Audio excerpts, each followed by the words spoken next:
So a lot of people said that they were going to move to Canada if Trump won the election, but one of my Yale professors actually did it. And on my Substack page, I recently got to interview her about her decision, so here's what you need to know. So this is Marcy Shore, a professor of Eastern European history who studies things like the rise of Nazism, Stalinism, and totalitarianism in general. I took her class, European Intellectual History, back in 2020. And in case you're wondering, I did get an A in that class. But for her, one of the largest reasons that she left the country is because she's seeing the same patterns in the United States today that led to those historical atrocities.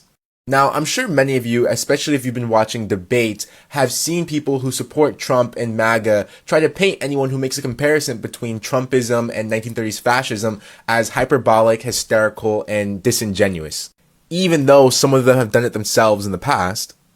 But regardless, Professor Shore spent years studying how fascism actually works and can explain how specific tactics of disinformation, radical nationalism, and the normalizing of anti-democratic tendencies from 1930s Europe are repeating today.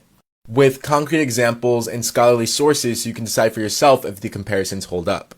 But just to give a few examples, she saw a direct parallel in traditional Republicans enabling MAGA Republicans and 1930s fascist alliances.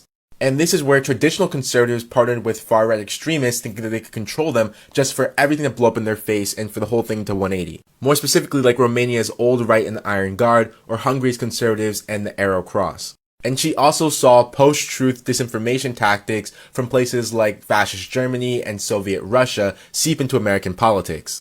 That same strategy of detaching societies from reality, then weaponizing confusion to scapegoat minorities through absurd conspiracies.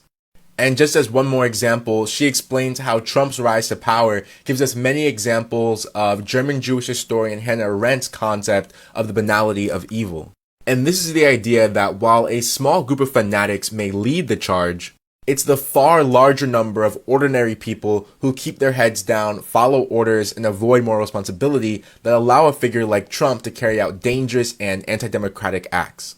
But if you want all of these parallels explained in full and gain a strong understanding of just how Trumpism bleeds into fascism, definitely watch the full interview, which you can find on my Substack for completely free by going to historycan'thide.substack.com.